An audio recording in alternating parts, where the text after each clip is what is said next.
Yip, yip, Marshall. Does that make me Appa in this equation? Or Let's go. Yep, yep. All right, so we've got one more round to bring you with top 8 on the line in some fashion for all of these. So, you know, if you've been following along, you know that that 10 win mark locks you for the top 8. That's no longer true in this last round. Now you're trying to get to that mark just to set yourself in a potential tiebreaker scrum with other players who have the exact same record that you do, which means no more guarantees. You know, we can look at the tiebreakers, do the math, and kind of get a feel for it. But like our feature match here, Javier Dominguez is facing off against Michael Plummer, and it's a keep your hopes alive match here, and cross your fingers. Yeah, it's one of those situations where you can't really control what happens. All you can control is whether or not you win this match. There's, you know, 2 slots available, and we have 4 matches. We'll see who gets there. We've got the reigning world champion playing against the reigning Pro Tour champion for a chance at our top 8. Now the decks here, Paul, is it prowess in the hands of Michael Plummer? Looks like Michael might be on a mulligan here to Okay. 5. Ooh, that would be a I see start. 3 cards in hand and 2, a land and a Storm Chaser talent in play. Now I was talking Yeah, about good call, 5. Right, 5 cards here, and I was looking at kind of the how this matchup would play out, because this isn't that one that we've seen very often. We haven't really seen a whole lot of the ban to airbending deck, but Michael has a very, very hateful version. This is a prowess that kind of plays the role of a control deck, but has more interaction. 3 copies of Get Out in the main, which I think is going to be very, very important against a creature-based combo deck like this one. See a fairly typical start here for Michael. A lot of times you'll see them play early Storm Chasers, talents, that type of thing, and then use Boomerang basics to bring them back, replay them, get the card out of the deal, and get the additional onboard presence. That's like a Badger Mole Cub being lined up here. Javier just trying to figure out, you always kind of try to figure out which land do you want to target here with the Badger Mole Cub. And Javier will at least be able to get this extra mana for 1 turn. And has 2 green mana available, so not a ton you can do at instant speed with 2 green mana. If Michael Plummer does have an interactive spell, he'd be interested in using it. Does actually have Fire Magic in hand. Now, if he does play it for the 2 damage effect, he would lose his Otters, right? But that would kill the Badger Mole Cub. Alternatively, you can cast Fire Magic for 1, right? And that would kill the Llanowar Elf and get rid of the +1/+1 counter on the land. Then all you would have is a Badger Mole Cub with no actual ways to make additional mana. Additionally, with that River Pyre Verge in Michael Plummer's hand, would be able to keep up Get Out on top of that. All right, playing out the Thunder Trap Trainer. That is totally okay. Not much Javier can do with double green here. Can still, of course, cast the Fire Magic. Michael also recognizing Get Out. There's a card that he really, really wants to counter with this card. He's playing the role of a control deck, and there's a lot of 1-for-1 removal. One of the most important creatures that he wants to counter with the Get Out is Aang at the Crossroads, because Aang at the Crossroads is a way, if you resolve that card, all of a sudden that allows you to get 2 impactful threats on the battlefield. So he's going to do his best to try to save that Get Out for that particular card. 2 impactful threats, perhaps a combo finish. And you see the Fire Magic go on the stack here. There's Aang Swiss Savior. Oh, and is this an upkeep? It is. It is an upkeep, okay. Maybe. And this is a really, really heads-up play for Michael, because if you look at the mana that Javier has lined up, he actually can't cast Aang with the mana that's available, right? We're looking at 4 green mana in a starting town, so it doesn't actually have blue and white mana to cast Aang Swift Savior. And that's kind of one of the knocks on this deck. It's a very, very powerful deck. However, the mana is kind of an issue. You're playing a 3-color mana base, and sometimes just getting all the colors early is problematic. And then what, he gets the prowess triggers as a benefit by doing on the upkeep? Right, and that lets him play a defensive game where the Badger Mole Cub can't attack into the prowess Otters. All right, back over to Michael. That is good. Yeah, and again, running out the stock up. He's got the Get Out, but doesn't need to cast it here. Javier Dominguez only on 3 mana sources here.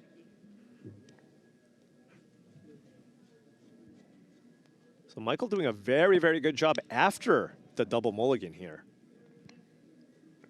Now, Javier does have a ton of good resources here. 2 copies of Aang Swift Savior. Nature's Rhythm, notably, is a card that's going to do a lot of work. It is kind of, if you think the games are going to go long, I mean, you can cast it twice, right? You can cast it out of the graveyard as well. You could use that right now to maybe get a second copy of the Badger Mole Cub. And then kind of in the late game, hey, if you have access to a ton of mana, you can, of course, just go and search Aang at the Crossroads. What would you say defines this Is It Prowess deck? I mean, we've seen Is It in many flavors, a few different types of the lesson build. We've seen Otters. We've got Prowess here. What's the differentiator? Yeah, I mean, so the main win condition for this deck is Quantum Riddler. It kind of plays the role of almost a pure control deck here. You're playing cards like Thundertrap Trainer, which is, of course, not the most aggressive card, but you have 4 copies of Thundertrap Trainer, along with 4 copies of Quantum Riddler, along with 4 copies of Splash Portal. And Splash Portal kind of allows you to, blink the Quantum Riddler, so on turn 3, you can warp it in, blink it, and get it in play, or... And keep it with the extra cards? Exactly. And with Thundertrap Trainer, you draw an extra card because it's an Otter. Oh, that's really nice. Yeah. So just a value deck. Just treat it as kind of a blue-red control deck. It's a different flavor of blue-red control, given that the Lessons deck also kind of functions as a blue-red control deck. Yeah, we saw John Emmanuel Duprat talking about his version, and he defined it, his version is more of a mid-range deck, Right. Interactive mid-range. By the way, we saw Aang Swift Savior take out an Otter there.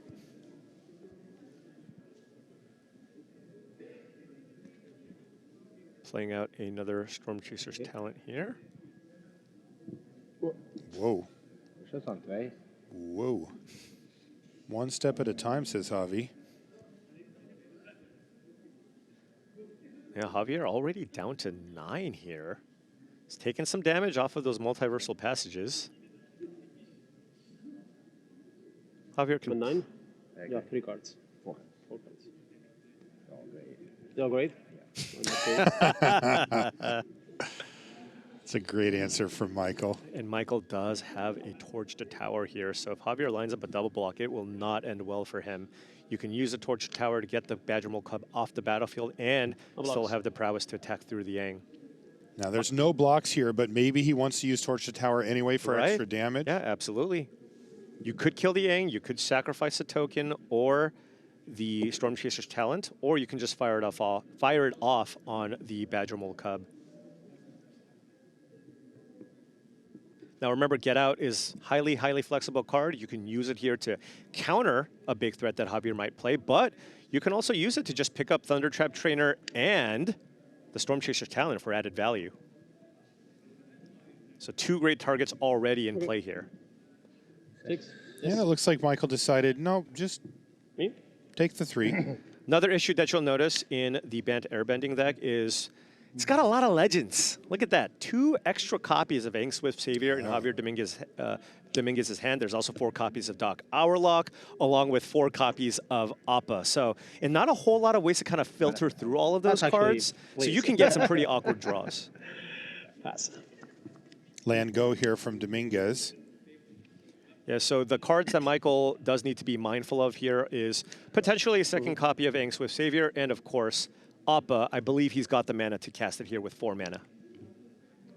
But Michael does have that Get Out as an answer to that. And I imagine Michael's going to go for a really, really big attack here. As you can see there, 4 mana for a 3/4 Flash Flyer. If you can get that in play with the Aang, along with the Doc Hourlock, that is effectively the combo that allows you to generate infinite tokens. No haste or anything, though, right? You have to... No, but there is a convoluted combo that we might get to at some point, but if you can find a way to get Aang at the Crossroads going, you can basically effectively stack your deck where you have 4 exiled Aang Swift Saviors. So you'll have 1,000,000 tokens in play, and you'll basically be able to counter anything your opponents can do on their turn, and then, of course, you'll just win on your next attack. 2 cards. Looks like he's going for, is this a Badger Mole Cub? If it fizzles, he doesn't cry, right? This is Japanese or whatever. Yeah. Javier's only play here is just to play a second copy of Aang. It's not particularly strong. Sure, that's what it does. Yeah, it's only one card. Because if you play the Aang and airbend it, you can just play it again. You just airbend your cub. you could just airbend the cub, but then you would only have the one Aang in play because it is a legend here. Yeah. This is Torch Tower that we're... Yeah. Cast another one. Response. It's not an ideal line here. And oh, that's get out. So is this just Counter, lethal? exiled. I mean, Javier's at 6. How many spells was this? 3? Oh, kidding. It's Yeah, adding up quickly. this is enough. Just attack with everything. There's no removal here. Yep. 3. So the 3/3s. Yeah. Okay, so this would put Javier down to 2. Excuse me. That is a sick otter. Summoning. Yeah. But this does not look good to me. Javier doing our job easy, or making our job easy. Yeah, you have Bramble Familiar and Aang. That's actually a cool interaction, but he is 1 mana short of kind of doing what he would like to do potentially, which is you can actually cast Bramble Familiar, and then if you airbend it with the Aang, you can play Fetch Quest for 2 mana. Oh, that's that awesome. can allow you to kind of get some of the bigger threats out of your deck. But it was not to be. Nope. Game number 1 goes to Michael Plummer. And Javier, it really felt like he never got anything going that game. Yeah, it just feels rough. I mean, you're playing a deck that has 3 copies of Get Out and a ton of interactive spells in the main. Wonder if the sideboarding What? favors one or the other here. Yeah, I mean, typically, when you think about matchups like this, you kind of assume the quote-unquote combo deck should be favored game 1, and then things just get worse for you as your opponent's board in more removal, more interaction, more counter spells. So I don't know, but Javier does get to bring in some useful cards. 3 copies of Quantum Riddler on the board, which I think should get boarded in here. And you see the 1 copy of Abhorrent Oculus in hand there as well. Boy, he's going to need to start casting some spells here. He hasn't done anything yet. Yeah. There's Aang Swift Saver. That's going to take out the opposing otter, keep life totals high here for Javier. And allows you to put a little bit of pressure. I mean, this is the type of matchup where you're kind of more playing a Bant value deck because Michael has access to so much removal. It is very, very difficult to actually rely on the combo to win in this matchup. It looks like a nightmare. It's tough. And Michael applies enough pressure Right. that you can't just do nothing. Yeah, Thunder Trap Trainer here and does have the combination here with Splash Portal. So basically going to look at the top 8 cards of your library and also draw a card and get 2 spells. Anything else? You know, Sounds pretty if he good. was playing the Lessons deck, maybe he'd have something else too, but Wow. this is kind of what Sounds you're trying like to a build lot. up to. Yeah, absolutely. Okay.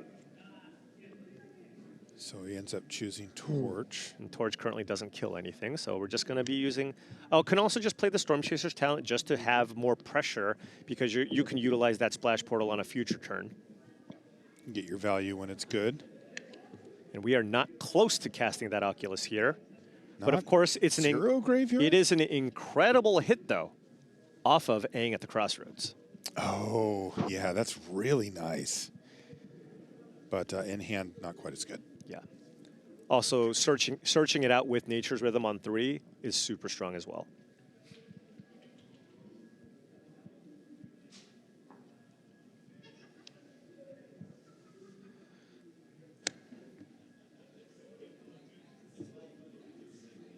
I assume he's going to attack here. Nope, he's going to leave his guy back. Oh, okay, play a little bit of defense. And, I mean, he's got kind of nothing going on in that hand.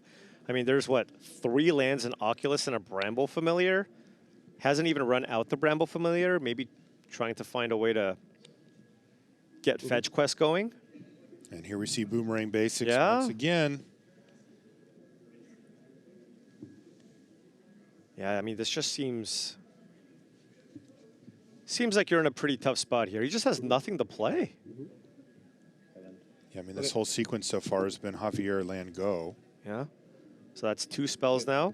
So we're looking at a 3/3 Otter, so that can now safely attack into the Aang Swift Savior, while also keeping out double Torch to Tower and Get Out here. 3/3. Thinking. Cards. It's got 2 prowess triggers, Yeah. so it's a 3/3. Javier just needs to bluff something. As we can see, he's got absolutely nothing he can do. 17, 18. Yeah, this is one of those times where if you're in Michael's seat, you're like, what was he thinking about on his turn? He decided not to do anything. Could play an Just Appa, I pop guess. Yeah. The 3/4, just not bounce anything and Right, block. but then he's like, okay, then he passed it back, and then he Right. thought a bit, and then did nothing, and now he just drew his card. Right. If you're Michael, you're like, ooh, green light. Yeah, I mean, you're just thinking about expensive cards. You're thinking Right. about Aang at the Crossroads, Nature's Rhythm, cards of that nature. Although if you had Nature's Rhythm and had nothing to do, might have just fired it off for 2 there just to find a Badger Mole Cub. Jeez, another land go here for Dominguez. Yeah, this is so rough. Nothing happening. He does have a Cavern of Souls in the sideboard. That would be pretty nice to try to play around the get-outs that Michael Plummer has. But, I mean, right now, Michael has Storm Chaser's Talent, pump up those otters. The Aang is just not even doing a great... It's just preventing 1 damage from Thunder Trap Trainer right now. Right. Yeah, every turn Michael's been able to get at least 2 prowess triggers going, so the attacks come in. All right, going for the Splash Portal, and Javier's like, sure, I got nothing. So this is now going to draw Michael a card, look at the top 4, find you another card, triggers prowess from the otter tokens. You have Storm Chaser's Talent that can now turn the otters into 3/3s. I mean, it's not going to be long before Michael can just kind of take this down. I mean, there's a Slag Storm, which, I mean, Michael doesn't even need to cast right now. So Javier has Appa Steadfast Guardian in hand. But Michael has the get-out to counter that. So this is probably, I mean, Javier doesn't have any plays, right? So he just kind of has to go for it here. And then Michael's just going to most likely play the get-out here to kind of keep that from happening. 11. Okay. Wow, Dominguez showing some real patience here. Takes the damage. Yeah, but you That have was to imagine. 6 damage. Right. You have to, and doesn't go for it. So being super patient actually here, not going for it. How can he afford to just do nothing for 2 turns straight? Right. Land go on turns 4 and 5? He did find Cavern of Souls here. Rumble.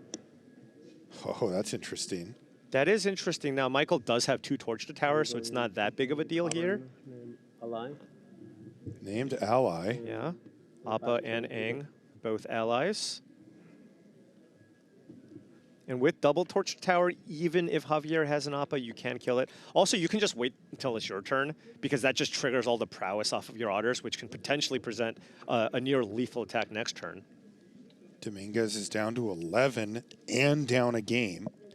Our players are fighting for the chance Yeah, and for also, a top 8. also remember, now this is not something that you see very often. Yeah. Slag Storm can deal 3 damage Oh. to each player That's there. true. So, I mean, you just get Javier down to 3. It's not too hard to imagine something like that happening with the 3 prowess tokens and all the removal spells that Michael has in hand. Hidden mode. And at this point, Javier kind of knows Michael has a removal spell, and he's just like, and Michael's just trying to figure out, is it better to go for the torch if he has an Appa? I know I have a second torch, or should I just wait until my turn? 2 mana. Oh, sure. He's going to get out both of the Storm Chaser's talents back to his hand. Right, that's going to just give you a giant it's army of just otters. adding up. Yeah. Now, that makes it so that you don't have an answer to an Appa or an Aang at the Crossroads, given Michael's hand here. Yeah, but he's probably looking down at the Cavern of Souls and being like, well, Yeah, Javier really needed to find a Doc Hourlock or something to get in play, because then he can kind of get everything rolling. Right now, if he plays the Appa, he can, sure, bounce the Bramble Familiar, but, he'll have a 3/4 and a 2/3 in play, but that'll be it. Good question. Gonna play 2 more talents. Gonna be 5 others. Like, you might not even bounce your Familiar if you feel like you're in danger of dying next turn. I mean, this is just a really tough spot across the board here. It does. I agree. I think Michael's feeling pretty good about this spot. body language wise, Yeah. I like Michael's spot here for sure. This has kind of been my experience when I've been trying to play this Bant Airbending deck. It just felt a little bit fragile. The mana was inconsistent. And, in a field with a ton of these Izzet decks with a ton of removal spells, it feels kind of tough. Yeah, but yeah. Javier has done a great job so far. I'm praying for the best. Yeah. It's all right. That's just... All right, there More we see spells. Appa Steadfast Guardian. 5 spells at 11. This is 11. He's already done the math. He's already did the math and is just explaining to him. Wow, and that is Michael goodness. Plummer Let's- picking yeah, up but- the victory in 2 convincing games against Javier Dominguez. And we'll have to wait and see if it's good enough to get Michael into the top 8, but that is Yeah. a huge win for him Yeah. to keep his name in the conversation. Absolutely. That's all you could do, right? You win this match and you kind of hope for the best. It's going to be tough. What a season. I mean, it is an absolutely incredible way to close out this season, right? Winning the Modern Pro Tour, showing kind of your mastery of that, and then now coming here, and now he has a chance to go back-to-back top 8s here if the tiebreaks kind of falls the way that he likes. That's right. I mean, this is, even if he doesn't make top 8, it's an incredible season to put together, especially this second half, wins the PT, and then really knocking at the door a World Championship top 8. That is a lot of winning to do in just a few tournaments. Okay, we're going to take a short break. When we come back, though, we've got more potential top 8 matches lined up for you. Don't go anywhere.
And welcome back to coverage here of the Magic World Championship. Marshall Sutcliffe with Paul Cheon. I get chills looking at that thing, Paul. That is the sweetest trophy I have ever seen in my life. There's the Space Needle up here in the Pacific Northwest. Of course, we're in Bellevue, Washington, just east of Seattle. And that trophy, holy smokes, they did a good job with that thing. Yeah, this is what everybody's playing for here. We have a couple more matches here to see if we can find out who joins one of the most stacked top 8s of all time. Yeah, we're coming into a top 8 that is shaping to be a full-on all-timer. I mean, it's normal for World Championship top 8s to be really stacked, but we had a relatively large field. You know, we've had, 24 player ones. This is 126 players, and boy, that did not stop this top 8 from being absolutely ridiculous. And we're thinking that the next match we're going to watch is going to fill in another one of those seats. We have Derrick Davis versus Mitchell Tamblyn. An interesting setup here. Tamblyn is on a full-on winning end. He actually has, as you can see, a draw. So that means that his breakers are going to be extra good with a 10-3-1. Derrick Davis has really been the story of the tournament for me. And the wheels have come off here in day 2, Paul. Derrick is facing down his last chance. He has to win this game, by the way. We are coming into game number 3 for that chance for top 8. Very likely to get in because of the run that he had to get here, overnight undefeated player. It looks like a win would secure it. It's not literally guaranteed, but it's very, very close to that. But this is it. Derrick has lost the last 4 and now has to win this game in order to secure that seat. Yeah, Derrick has incredible breaks, but man, you know, I've been watching every single one of his matches, and it's not like I feel like he made any missteps along the way. I just feel like he had some tough matchups here. Now here, he won a pretty quick game 1, and then game 2, Mitch Tamblyn actually has a pretty robust sideboard for this type of matchup and won a prolonged game 2. We'll see what happens here in game 3, but yes, Derrick Davis starting out the tournament 8-0, and now it can potentially just be eliminated from the tournament here with losing, what, 4 straight win-in-ins? Yeah, it's 4 win-in-ins currently, so there's a lot of pressure on Derrick here. You can't take away anything from a great weekend, but it's not going to feel like that if Derrick can convert here. Derrick does get to resolve. Very powerful card draw effect, especially in this matchup here in Stock Up. You know, we talk about, hey, you can make the choice between playing Accumulate Wisdom or Stock Up, right? Depending on the deck. And Derrick's just like, I can just do both. Did you say accumulate wisdom? I sure did. Oh, so you said it correctly. I said it the right way. I think you're the first person all weekend Look, that's done that. by the way, there's no D there. I know everybody says accumulated, but it's accumulate. They really do. Yeah. I was saying that for a while, too. I won't lie. If you want to know the matchup here, we've seen Derrick quite a bit over the course of the weekend, and he's playing his version of Is It Lessons. It's a little bit different than some of the other versions, but he is playing against Jeskai Control here in the hands of Mitchell, which we haven't seen that many control decks this weekend. Yeah, no. I mean, the control decks are, you know, we kind of saw it in the deck bites earlier with Corey Burkhardt also piloting the Jeskai control deck saying, hey, I just want to play against Badger Mole Cub decks. He did not want to play against Is It Lessons. Now, noting Mitch Tamblyn actually recognizing that these type of matchup is quite bad, has a ton of cards in the sideboard that he's going to be bringing in. 3 copies of Stoic Sphinx, right? A way to kind of bring in a flash threat at instant speed, and 3 copies of Kutzel's Flanker.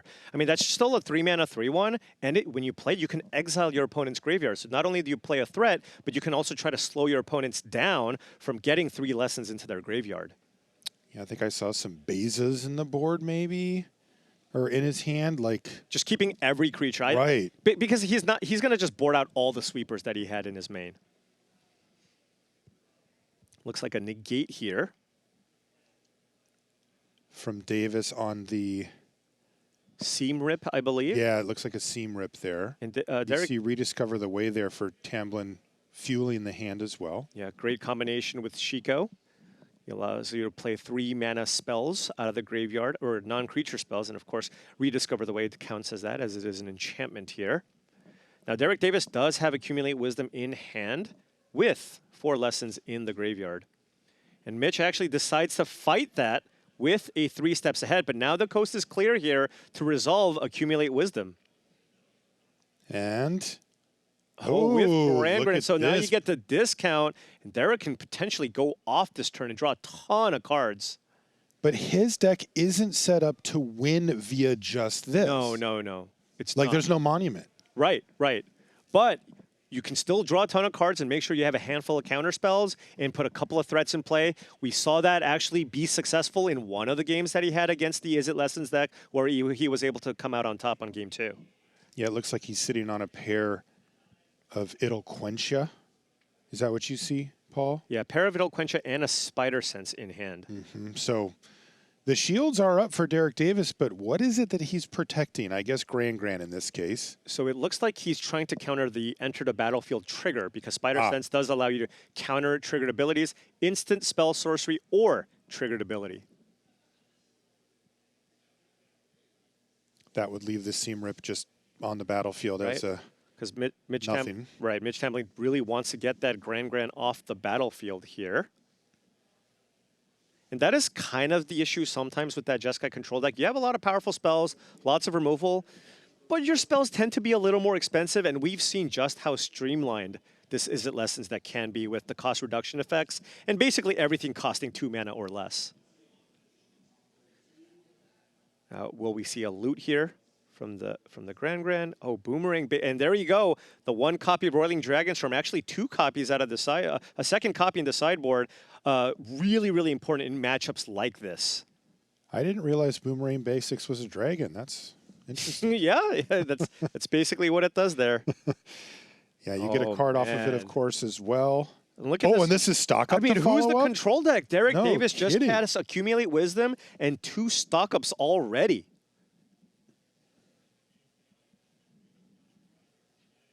Handful of action here.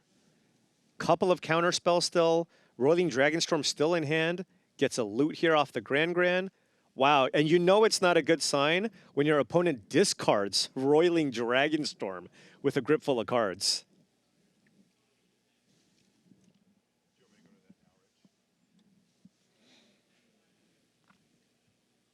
Derrick Davis here just deciding how many more threats do I want to play out? Ooh, and this is a perfect target for It'll Quench. I know he's reading it. He's just making sure it can't be countered. Yeah, exactly. He's literally like, can it be countered? Oh, he actually let it hit a braid, but... Oh, fair enough. That Same also difference, works. yeah. Yeah.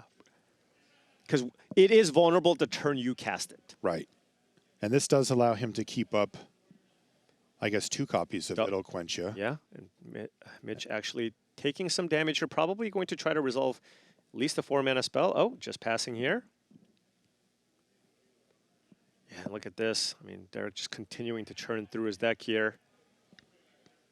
He just keeps asking questions. Can I draw more cards? And Mitchell just keeps saying, yeah, I guess so.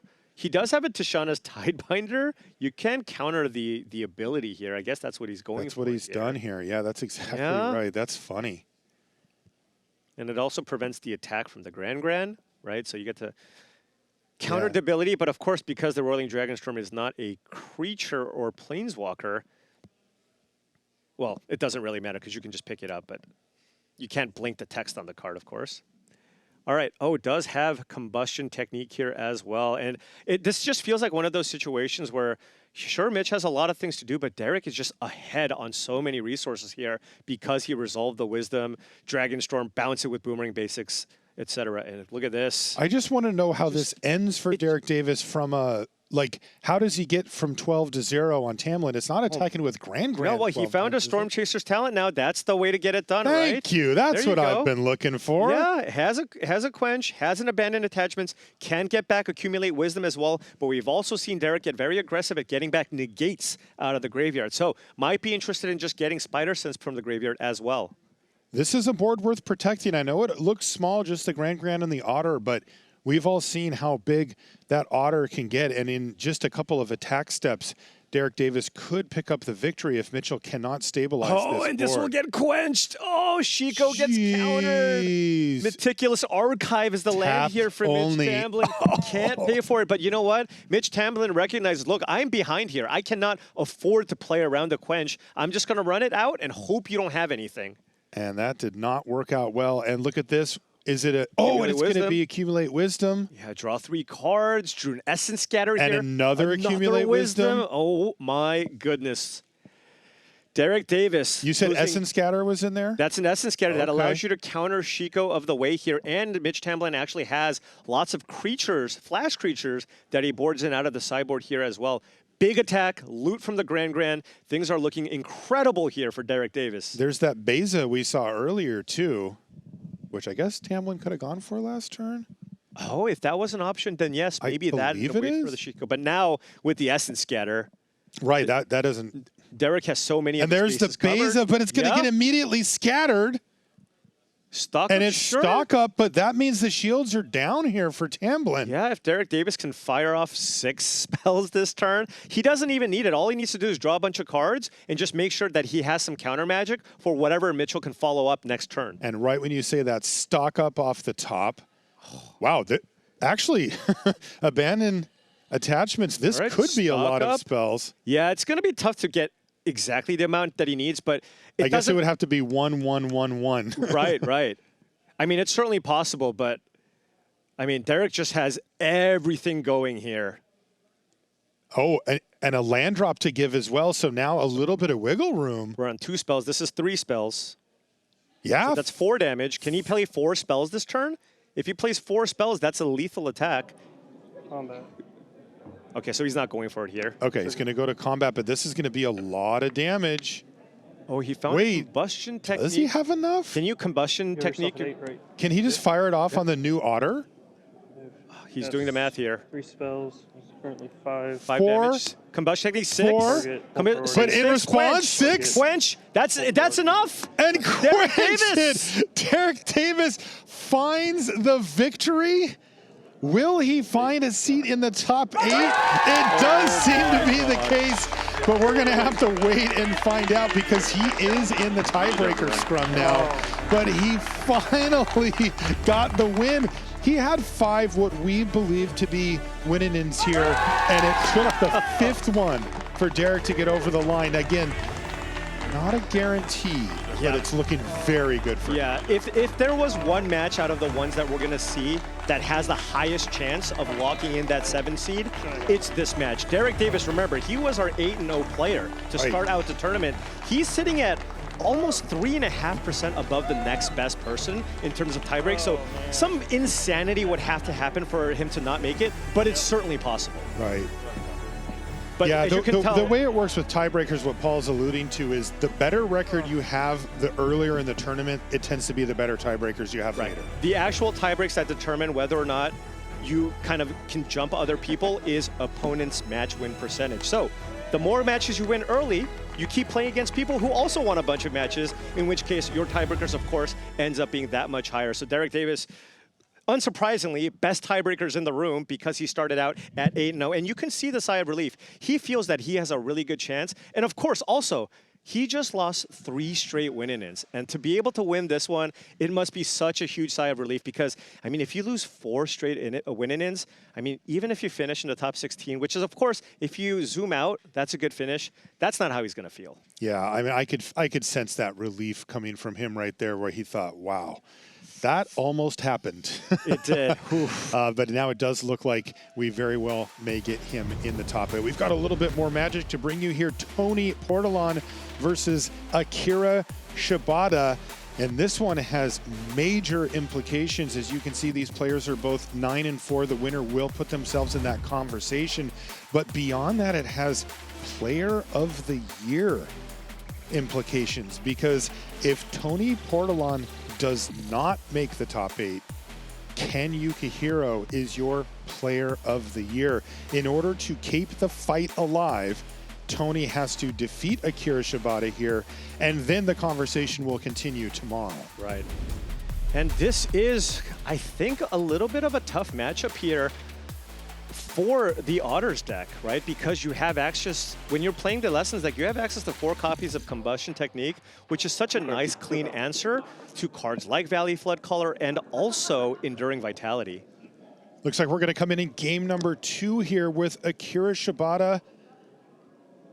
Up a game. Ahead a lot, up a game, and has Toni down to 4. With a Monument and an Artist Talent in play already with an Otter. How is Toni going to come back from this? Casting a Stock Up's not really kind of the thing that you need to do here. I would have guessed Toni would need to combo off this turn to have a shot. Maybe he has a removal spell for the Monument to Endurance. That is just going to be the start for him. Look at that board for Akira. Holy smokes. Artist Talent, 2 Storm Chasers Talent, and the Monument with a treasure? I mean, he just has everything. I mean, look at Toni's graveyard. It's loaded. So this must have been a fairly long game where Akira basically probably just killed all of Toni's threats. I'll tell you one person who's pretty excited to see this board state. It's Ken Yukihiro, because if Akira Shibata can finish this, that would secure Player of the Year for Ken. And what a season it has been for him. Can Toni fight back here? Boy, he's looking at a lot of cards, but it's costing a lot of mana to do so, Paul. I mean, with that active Monument, I just can't.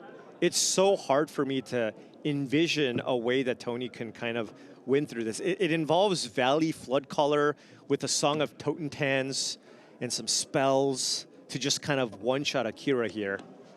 Toni takes out the only remaining threat, but he's at 4. Does Akira have an instant speed spell here to rummage to get Toni down to 1, and then follow that up with another spell, any spell to activate the Monument to Endurance here. Now remember, we also have 2 Storm Chaser's talents on 1.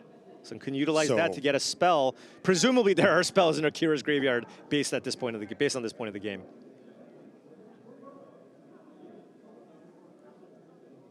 Toni very much fighting for his tournament life, where Akira applying maximum pressure and trying to secure that seat here at the World Championship in the top 8. This feels like a boomerang basics. I think Toni's considering bouncing the Monument to Endurance to at least tax Akira's mana a bit, because he would have to run out the Monument first, which would then eat up 3 of the mana here. Oh, goes going to target the treasure. The treasure. Akira goes, okay. What do you have? Wow. Do you have spells? Do you have Magic the Gathering spells in your hand? If you do, you are making it to the top 8. Land loot. Okay, that's a loot. That's accumulate wisdom. Can't cast it though, unless you make a treasure. Right, there's no cost reduction cheapening here happening. Interesting. No, puts him down to 1 and just says go. He passed it back. Okay. Portolan's still alive. Does Toni even have any cards in hand? Just 1, right? Oh, and in response, we are going to see, it looks like a null trigger. Toni Portolan takes the loss. Akira Shibata puts himself into that conversation for top 8 and puts his countrymen into player of the year. Ken Yukihiro, what a season for him. And he's still got work to do tomorrow. Yeah, and you know, this is kind of a rough loss here for Toni Portolan. I mean, I feel like every single time we're in the day 2 of a major event, he's in the feature match area. He has been just the model of consistency over the course of this season here. But of course, Akira Shibata, another Lessons deck, making it into the top 8, the breakout deck of the World Championship. I guess we know what we need to study up on, don't we? Oh, I played this deck plenty now. I guess it's just me then.